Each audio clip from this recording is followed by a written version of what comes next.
Hello everyone, welcome to my class. आज हम हमारा टॉपिक क्लास 10th केमिस्ट्री का जो चैप्टर चल रहा था पीरियोडिक क्लासिफिकेशन ऑफ एलिमेंट्स, उसका टॉपिक करेंगे हम कैरेक्टरिस्टिक ऑफ पीरियड, यानी कि प्रॉपर्टीज में कैसे वेरिएशन आती है जब हम अक्रॉस द पीरियड जाते हैं, यानी जब हम लेफ्ट से राइट की तरफ जाते हैं। तो अक्रॉस द पीरियड जाने के लिए मैंने यहाँ पर एग्जाम्पल लिया, मैंने पीरियड 3 के एलिमेंट्स यहाँ पर लिख लिए हैं। तो पीरियड 3 के एलिमेंट्स कौन कौन से हैं? Sodium, magnesium, aluminium, silicon, phosphorus, sulphur, chlorine and argon. ठीक है, ये आपके पीरियड 3 के एलिमेंट्स हैं। ओके, अब आप देख सकते हो कि जब भी हम अक्रॉस द ग्रुप जाते हैं, अक्रॉस द पीरियड जाते हैं लेफ्ट टू राइट, तो हमको पता है कि क्या होता है, एटॉमिक नंबर इंक्रीज होता है, एटॉमिक नंबर बढ़ता है। ठीक है, हमने जो मोज़ले ने जो लॉ बताया था कि हमने एलिमेंट्स को इंक्रीजिंग एटॉमिक नंबर में ही अरेंज किया था। तो आप देख सकते हो कि सोडियम का एटॉमिक नंबर क्या है, 11 है। ये मैंने क्या लिखे हैं, एटॉमिक नंबर्स लिखे हैं। ठीक है, एटॉमिक नंबर लिखे हैं। ठीक है, तो आप देख सकते हो सोडियम का क्या है, 11 है, magnesium 12, aluminium 13, silicon 14, phosphorus 15, sulphur 16, chlorine का 17 एंड आर्गन का 18। तो आप देख सकते हो कि जब भी हम पीरियड में लेफ्ट से राइट जा रहे हैं तो हमारा एटॉमिक नंबर क्या हो रहा है, बढ़ रहा है। ठीक है, और ये कौन सा पीरियड है, ये पीरियड 3 है। तो अब सबसे पहले हमें अगर हमारी जो पहली जो प्रॉपर्टी है जो हमें देखने, जिसमें वेरिएशन देखने, वो हमने देखने हैं वैलेंस इलेक्ट्रॉन्स। वैलेंस इलेक्ट्रॉन्स को हम आउटर मोस्ट शेल के इलेक्ट्रॉन्स भी कहते हैं, आउटर मोस्ट शेल इलेक्ट्रॉन्स भी कहते हैं। ठीक है, अब वैलेंस इलेक्ट्रॉन्स पर ही जो एलिमेंट्स होती है उनकी केमिकल प्रॉपर्टीज क्या करती है, डिपेंड करती है। अब सबसे पहले जब हमने इन सारे एलिमेंट्स के एटॉमिक नंबर लिख ले तो हम इनकी इलेक्ट्रॉनिक कॉन्फ़िगरेशन भी लिख लेंगे। तो ये हो गई इनकी इलेक्ट्रॉनिक कॉन्फ़िगरेशन।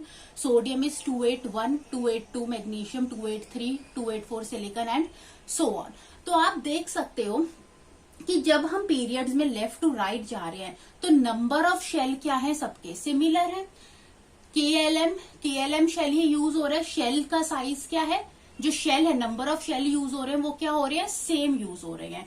ठीक है, अब वैलेंस इलेक्ट्रॉन्स कौन से होते हैं, जैसे सोडियम का वैलेंस इलेक्ट्रॉन क्या है, जो आउटर मोस्ट शेल का जो इलेक्ट्रॉन है, यानी 1। मैग्नीशियम का क्या है, 2। एल्यूमिनियम का क्या है, 3। सिलिकॉन का क्या है, 4। फास्फोरस का क्या है, 5। सल्फर का 6 है। क्लोरीन का 7 एंड आर्गन का क्या है, 8 है। तो एक्सट्रीम लेफ्ट में सोडियम का वैलेंस इलेक्ट्रॉन कितने हैं, सोडियम के पास 1 है वैलेंस इलेक्ट्रॉन, मैग्नीशियम के पास 2, एल्यूमिनियम के पास 3, सिलिकॉन 4, फास्फोरस 5, सल्फर 6, क्लोरीन के पास 7 एंड आर्गन के पास 8। ये क्या है, ये वैलेंस इलेक्ट्रॉन्स हैं। ठीक है, तो वैलेंस इलेक्ट्रॉन्स क्या हो रहे हैं, जब हम लेफ्ट से राइट जा रहे हैं पीरियड में तो वैलेंस इलेक्ट्रॉन्स क्या हो रहे हैं, बढ़ रहे हैं। एक ही शेल में, सिमिलर शेल में इलेक्ट्रॉन्स क्या हो रहे हैं, ऐड हो रहे हैं। तो वैलेंस इलेक्ट्रॉन इंक्रीज हो रहे हैं। एक्सट्रीम लेफ्ट में सोडियम के पास वैलेंस इलेक्ट्रॉन 1 है और एक्सट्रीम राइट में जो आर्गन है उसके पास वैलेंस इलेक्ट्रॉन क्या है, 8 है। आर्गन नोबल गैस है, उसका ऑक्टेट क्या है, कंप्लीट है, इसीलिए उसके आउटर मोस्ट शेल में 8 इलेक्ट्रॉन्स है। और सोडियम जो है, जो आपका एक्सट्रीम लेफ्ट में, उसके पास जो आउटर मोस्ट शेल में 1 इलेक्ट्रॉन है। तो जब भी हम पीरियड्स में लेफ्ट से राइट की तरफ जाते हैं तो वैलेंस इलेक्ट्रॉन्स क्या होते हैं, वैलेंस इलेक्ट्रॉन्स इंक्रीज करते हैं। और वैलेंस इलेक्ट्रॉन क्यों इंक्रीज करते हैं, due to increase in atomic number, क्योंकि एटॉमिक नंबर बढ़ रहा है। ठीक है, तो वैलेंस इलेक्ट्रॉन क्यों बढ़ रहे हैं, क्योंकि एटॉमिक नंबर बढ़ रहा है। इसीलिए सेम शेल में जब हम लेफ्ट से राइट ट्रेवल कर रहे हैं तो सेम शेल में जो आउटर मोस्ट शेल है उसके अंदर इलेक्ट्रॉन्स क्या हो रहे हैं, ऐड हो रहे हैं। इसीलिए लेफ्ट से राइट की तरफ जाने पर वैलेंस इलेक्ट्रॉन्स क्या कैसे देखने को मिलते हैं, इंक्रीजिंग ऑर्डर में हमें देखने को मिलते हैं। तो ये थी पहली अब जो हमने यहाँ पर स्टडी करी वैलेंस इलेक्ट्रॉन के बारे में। ठीक है, तो ये फर्स्ट प्रॉपर्टी थी। सेकंड, इसके अंदर जो हमें देखेंगे, जो सेकंड प्रॉपर्टी हमें यहाँ पर स्टडी करनी है एलिमेंट्स की, वो होती है वैलेंसी।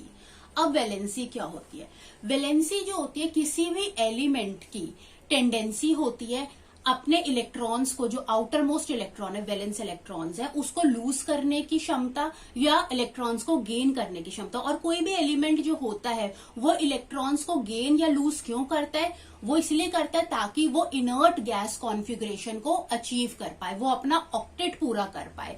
ठीक है, तो इसी टेंडेंसी को हम क्या कहते हैं, वैलेंसी कहते हैं। ठीक है, मेटल्स के अंदर टेंडेंसी होती है कि वो इलेक्ट्रॉन्स को लूज कर सकते हैं, और नॉन मेटल्स क्या करते हैं, वो इलेक्ट्रॉन्स को एक्सेप्ट कर सकते हैं। तो हमें जो एक्सट्रीम लेफ्ट में हमको जो मिलते हैं, हमें मेटल्स मिलते हैं, यानी उनकी टेंडेंसी होती है इलेक्ट्रॉन्स को लूज करने की। अब जैसे सोडियम है, सोडियम बहुत ज्यादा रिएक्टिव है, उसके पास एक इलेक्ट्रॉन है आउटर मोस्ट शेल में, तो अगर उसके लिए बहुत इजी है अपना एक इलेक्ट्रॉन क्या कर देना, रिमूव कर देना, और अपनी नोबल गैस कॉन्फ़िगरेशन को अचीव कर देना। इसलिए सोडियम जो होता है उसकी वैलेंसी क्या होती है, 1 होती है। अब मैं यहाँ पर क्या लिख रही हूँ, वैलेंसी लिख रही हूँ। तो सोडियम की वैलेंसी क्या है, 1 है। तो हम वैलेंसी कैलकुलेट कैसे करते हैं, आउटर मोस्ट इलेक्ट्रॉन्स को देखकर कैलकुलेट करते हैं, कि अब जो आउटर मोस्ट इलेक्ट्रॉन को देखकर हम ये कह सकते हैं कि अब ये जो एलिमेंट है, ये इलेक्ट्रॉन गेन करके अपना ऑक्टेट पूरा करेगा या इलेक्ट्रॉन लूज करके पूरा करेगा।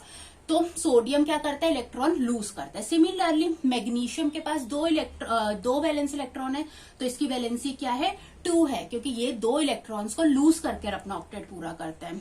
एल्यूमिनियम 3 इलेक्ट्रॉन्स, जो इसके वैलेंस इलेक्ट्रॉन है, 3 इलेक्ट्रॉन्स है, उसको लूज करके अपना ऑक्टेट पूरा करता है। सिलिकॉन के पास 4 इलेक्ट्रॉन्स को लूज करके अपना ऑक्टेट पूरा करता है। अब सिलिकॉन के बाद जो चीजें हो जाती हैं थोड़ी प्रॉब्लमेटिक हो जाती है ड्यू टू एनर्जी कंसिडरेशन। मतलब कि सिलिकॉन के बाद जो भी एलिमेंट्स आ रहे हैं उनको इलेक्ट्रॉन को लूज करना अब मुश्किल हो गया है। क्यों? क्योंकि अब तक ये क्या थे, मेटल्स थे, इनकी टेंडेंसी थी ये बहुत इजीली अपने इलेक्ट्रॉन्स को लूज कर सकते थे। लेकिन अब उसके बाद आ जाते हैं नॉन मेटल्स।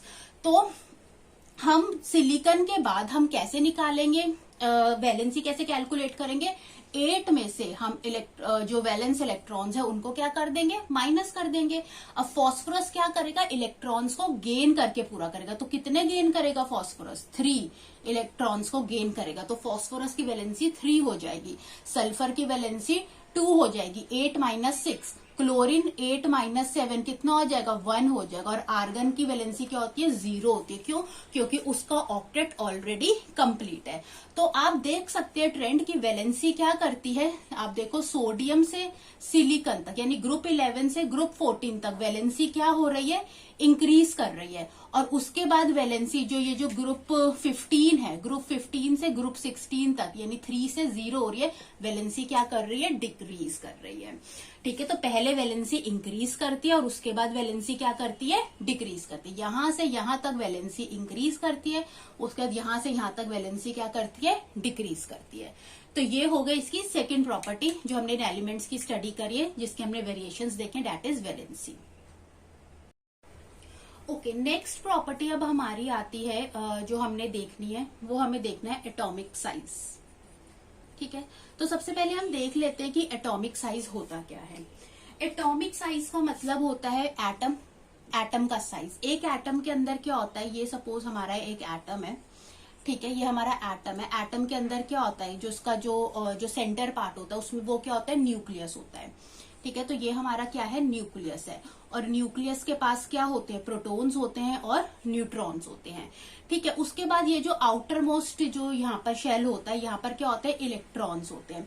तो न्यूक्लियस से इस इलेक्ट्रॉन का डिस्टेंस, इसको हम कहते हैं एटॉमिक साइज, इसको हम एटॉमिक रेडियस भी कहते हैं। ठीक है, इसको हम क्या कहते हैं, एटॉमिक रेडियस भी कहते हैं, एटॉमिक रेडियस। अब ये जो एटॉमिक रेडियस होते हैं, इसकी यूनिट क्या होती है, इसकी यूनिट होती है पिकोमीटर। ठीक है, पिकोमीटर में हम इसको मेजर करते हैं। पिकोमीटर की शॉर्ट फॉर्म होती है पीएम, और 1 पिकोमीटर के अंदर 10⁻⁻12 मीटर्स होते हैं। तो ये तो हो गया एटॉमिक साइज क्या होता है, या कई बार हम इसको एटॉमिक रेडियस भी कह देते हैं। ठीक है, अब ये कहता है कि जब हम हमारे पीरियड में लेफ्ट से राइट की तरफ जाते हैं तो हमारा एटॉमिक साइज क्या करता है, डिक्रीज करता है। Atomic size decreases.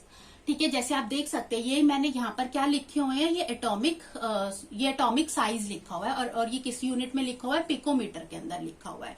कि जैसे सोडियम का एटॉमिक साइज क्या है, 186 है, उसके बाद कम होना शुरू हो गया है, डिक्रीज कर रहा है, 160 हो गया मैग्नीशियम। एल्यूमिनियम का 143, सिलिकॉन का 118, फॉस्फोरस 110, सल्फर का 104, क्लोरीन का 99। तो क्लोरीन तक आप देख सकते हो, क्लोरीन तक ये ट्रेंड क्या कर रहा है कि हमारा एटॉमिक साइज कंटिन्यूसली क्या कर रहा है, डिक्रीज कर रहा है। लेकिन क्लोरीन के बाद जैसे ही नोबल गैसेज आ रही है यानी ग्रुप 18 आ रहा है तो एटॉमिक साइज क्या हो रहा है, यहाँ पर बढ़ रहा है। ठीक है, तो ग्रुप 17 तक एटॉमिक साइज डिक्रीज करता है और 17 से 18 तक जाने पर एटॉमिक साइज क्या हो रहा है, इंक्रीज कर रहा है। तो अब ऐसा क्यों होता है, ठीक है, तो उसको देखते हैं। तो अब ऐसा क्यों होता है कि हमारा एटॉमिक साइज पहले डिक्रीज करता है और फिर इंक्रीज करता है। तो इसको स्टडी करने के लिए हम यहाँ पर एक टर्म पहले देखेंगे कि न्यूक्लियर चार्ज क्या होता है। जैसे कि नाम बता रहे हैं, न्यूक्लियर चार्ज मतलब न्यूक्लियस के ऊपर कितना चार्ज है। ठीक है, अब ये हमारा क्या है, बीच में ये अगर एटम है तो ये हमारा, सपोज ये हमारा क्या है, न्यूक्लियस है। ठीक है, और ये हमारा क्या है, एटम है। ठीक है, तो न्यूक्लियस के ऊपर जो चार्ज होता है, कितना चार्ज होता है न्यूक्लियस के ऊपर, पॉजिटिव चार्ज होता है। और ये पॉजिटिव चार्ज किसकी वजह से होता है, न्यूक्लियस के पास क्या होते हैं, प्रोटॉन्स होते हैं और न्यूट्रॉन्स होते हैं। न्यूट्रॉन के ऊपर कितना चार्ज होता है, न्यूट्रॉन्स न्यूट्रल होते हैं, 0 चार्ज होता है। और प्रोटॉन्स के पास क्या होता है, पॉजिटिव चार्ज होता है। यानी न्यूक्लियस का जो पॉजिटिव चार्ज है वो किसकी वजह से है, प्रोटॉन्स की वजह से है। ठीक है, अब हमें पता है कि एटम है, एटम के जो सेंटर में न्यूक्लियस और बाहर यहाँ पर क्या है, इलेक्ट्रॉन्स हैं। ठीक है, अब होता क्या है कि जब हम अपने पीरियड्स में लेफ्ट से राइट की तरफ जाते हैं, ठीक है, लेफ्ट से राइट जाने पर हो क्या रहा है, एटॉमिक नंबर तो बढ़ रहा है। एटॉमिक नंबर बढ़ने की वजह से क्या हो रहा है कि वैलेंस इलेक्ट्रॉन्स क्या हो रहे हैं, बढ़ रहे हैं। वैलेंस इलेक्ट्रॉन अब बढ़ कैसे रहे कि सेम शेल में इलेक्ट्रॉन्स क्या होते जा रहे हैं, ऐड होते जा रहे हैं। ठीक है, सेम शेल में इलेक्ट्रॉन्स का ऐड होने का ये मतलब है कि अगर इलेक्ट्रॉन्स बढ़ रहे हैं तो प्रोटॉन भी क्या होंगे, बढ़ेंगे। ठीक है, क्योंकि नंबर ऑफ प्रोटॉन्स किसके इक्वल होते हैं, नंबर ऑफ इलेक्ट्रॉन्स के इक्वल होते हैं। तो सेम शेल में जब इलेक्ट्रॉन्स बढ़ रहे हैं तो प्रोटॉन बढ़ रहा है, यानी प्रोटॉन का पॉजिटिव चार्ज बढ़ रहा है। इसीलिए न्यूक्लियस के ऊपर पॉजिटिव चार्ज क्या होता जा रहा है, बढ़ता जा रहा है। अब अगर न्यूक्लियस के ऊपर पॉजिटिव चार्ज बढ़ जाएगा तो न्यूक्लियस और ये जो इलेक्ट्रॉन है इनके बीच में जो फोर्स ऑफ अट्रैक्शन लग रही है, जो फोर्स ऑफ अट्रैक्शन लग रही है, ये फोर्स ऑफ अट्रैक्शन भी क्या हो जाएगी, ये भी क्या हो जाएगी, ये बढ़ती चली जाएगी। अब न्यूक्लियस इलेक्ट्रॉन को अपनी तरफ ज्यादा से ज्यादा पुल करके रखने की कोशिश करेगा तो एटॉमिक साइज क्या होता जाएगा, डिक्रीज होता जाएगा। ठीक है, तो फोर्स ऑफ अट्रैक्शन बढ़ने की वजह से, फोर्स ऑफ अट्रैक्शन किसके बीच में, न्यूक्लियस और इलेक्ट्रॉन के बीच में बढ़ रही है। और क्यों बढ़ रही है फोर्स ऑफ अट्रैक्शन, क्यों, क्योंकि न्यूक्लियस के ऊपर पॉजिटिव चार्ज बढ़ रहा है। और पॉजिटिव चार्ज क्यों बढ़ रहा है, क्यों, क्योंकि जब हम लेफ्ट से राइट हम जा रहे हैं पीरियड्स में तो एटॉमिक नंबर बढ़ रहा है। एटॉमिक नंबर बढ़ने की वजह से सेम शेल में इलेक्ट्रॉन्स बढ़ रहे हैं, इसीलिए यहाँ पर फोर्स ऑफ अट्रैक्शन बढ़ रही है, जिसकी वजह से एटॉमिक साइज क्या होता जा रहा है, लेफ्ट टू राइट जाने पर डिक्रीज होता जा रहा है।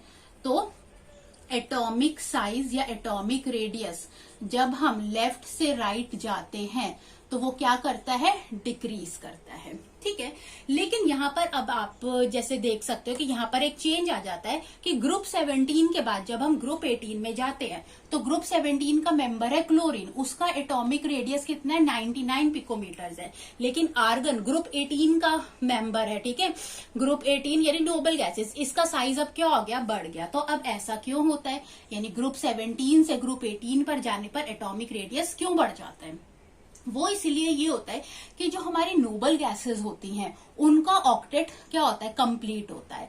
ऑक्टेट कंप्लीट होने का मतलब है कि उसके आउटर मोस्ट शेल में कितने इलेक्ट्रॉन्स होते हैं, ऑलरेडी 8 इलेक्ट्रॉन्स होते हैं। नोबल गैसेस को कोई जरूरत नहीं होती ना इलेक्ट्रॉन्स लूज करने की और ना गेन करने की।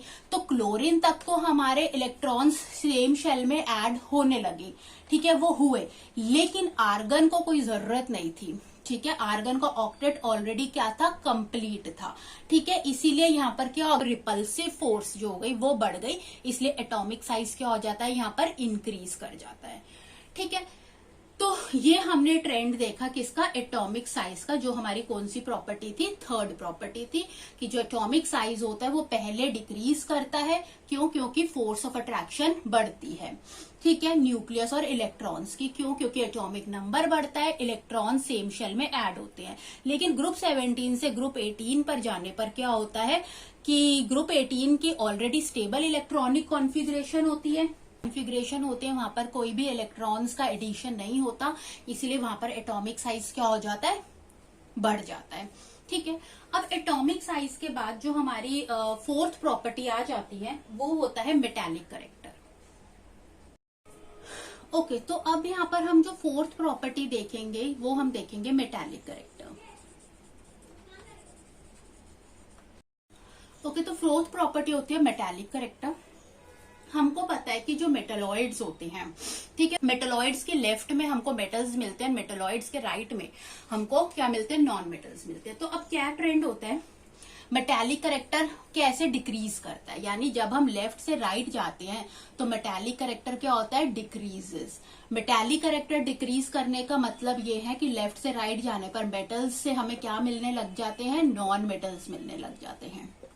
ऐसा क्यों होता है?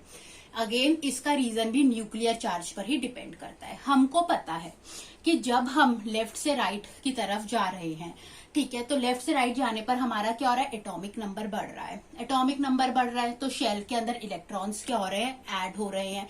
इसकी वजह से न्यूक्लियर पर चार्ज, पॉजिटिव चार्ज बढ़ता जा रहा है और न्यूक्लियस और इलेक्ट्रॉन के बीच में फोर्स ऑफ अट्रैक्शन बढ़ती जा रही है। तो फोर्स ऑफ अट्रैक्शन बढ़ रही है, ठीक है। तो जब हम यहां पर आते हैं, अब सोडियम से हम शुरू करते हैं जो कि ग्रुप 1 का मेंबर है। तो ग्रुप 1 का मेंबर क्या है, सोडियम है। सोडियम का अब फोर्स ऑफ अट्रैक्शन क्या होती जा रही है, धीरे धीरे क्या होती जा रही है, बढ़ती जा रही है। इसीलिए एटॉमिक साइज क्या होता जा रहा है, डिक्रीज होता जा रहा है, ठीक है। अब देखो सोडियम है, सबसे पहले इसका एटॉमिक साइज क्या है, 186 है, ठीक है, जो बाकियों के कंपैरेटिवली सबसे ज्यादा है। अब सोडियम के पास वैलेंस इलेक्ट्रॉन्स कितने हैं, एक ही वैलेंस इलेक्ट्रॉन है, ठीक है। तो मेटालिक करेक्टर किस पे डिपेंड करता है, इलेक्ट्रॉन्स को लूज करने की टेंडेंसी और अपने ऑक्टेट कंप्लीट करना। अपने ऑक्टेट को कैसे कंप्लीट करना, अपने आउटर मोस्ट इलेक्ट्रॉन को रिड्यूस करके, लूज करके। तो यहाँ पर हमारा जो सोडियम है वो बहुत ज्यादा रिएक्टिव है, वो इजिली अपना एक इलेक्ट्रॉन क्या कर देगा, रिड्यूस कर देगा, लूज कर देगा, ठीक है। इसीलिए ये क्या है, और अपने ऊपर और जब भी कोई एलिमेंट जो होता है, जब अपना वो इलेक्ट्रॉन लूज करता है तो उसके ऊपर क्या आ जाता है, पॉजिटिव चार्ज आ जाता है। तो यहाँ पर जो सोडियम होता है ये क्या होता है, इलेक्ट्रोपॉजिटिव होता है। तो ठीक है, लेकिन जो मैग्नीशियम है, अब मैग्नीशियम के पास 2 इलेक्ट्रॉन है, सिमिलरली एल्यूमिनियम के पास 3 इलेक्ट्रॉन है। तो अगर हम मैग्नीशियम और एल्यूमिनियम को सोडियम के साथ कंपेयर करें तो ये कम रिएक्टिव है। अब इनको 2 और एल्यूमिनियम को 3 इलेक्ट्रॉन्स को लूज करना है, ठीक है, और फोर्स ऑफ अट्रैक्शन क्या होती जा रही है, बढ़ती जा रही है, ठीक है। तो थोड़ा इनके लिए डिफिकल्ट होगा अब मैग्नीशियम को अपने 2 इलेक्ट्रॉन को लूज करना और एल्यूमिनियम को अपने 3 इलेक्ट्रॉन्स को लूज करना, ठीक है। उसके बाद सिलिकॉन आ जाएगा। सिलिकॉन जो होगा इन चारों में से सबसे लीस्ट रिएक्टिव होगा, क्यों, क्योंकि उसके पास 4 इलेक्ट्रॉन्स है, ठीक है। उसको 4 इलेक्ट्रॉन्स को क्या करना है, लूज करना है, ठीक है। तो सोडियम से लेकर सिलिकॉन तक क्या आ गया, मेटल, ये क्या होते हैं, ये मेटल्स होते हैं, ठीक है।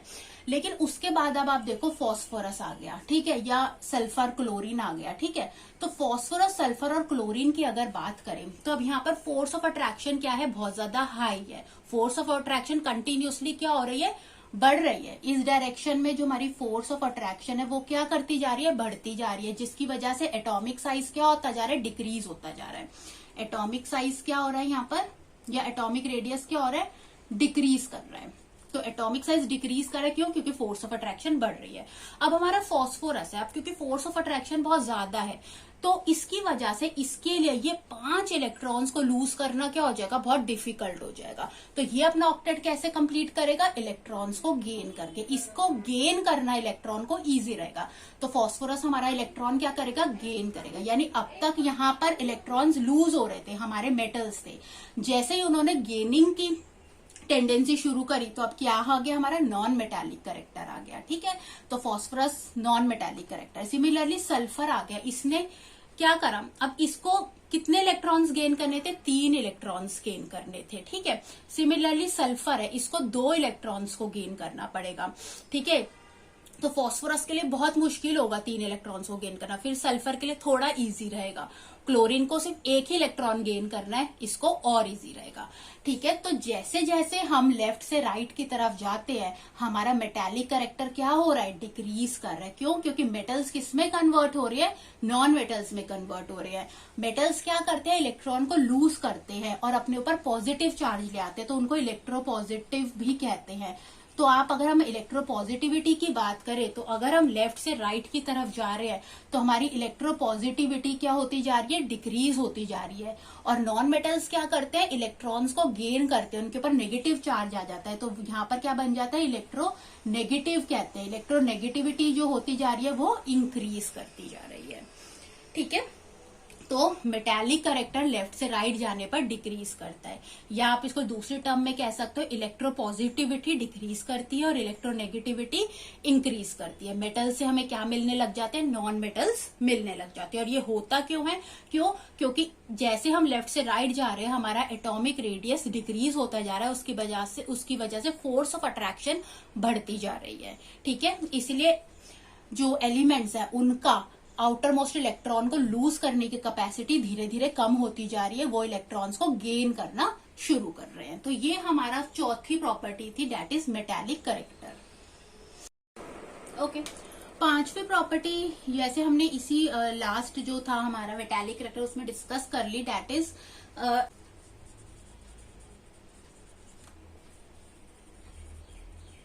Chemical reactivity.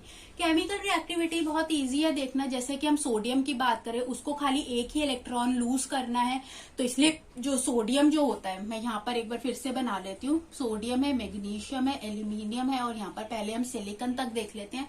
सोडियम को खाली एक ही इलेक्ट्रॉन लूज करना है, इसलिए ये हाईली रिएक्टिव होता है। ठीक है, क्योंकि इजीली एक इलेक्ट्रॉन को लूज कर देना क्या होता है, बहुत आसान होता है।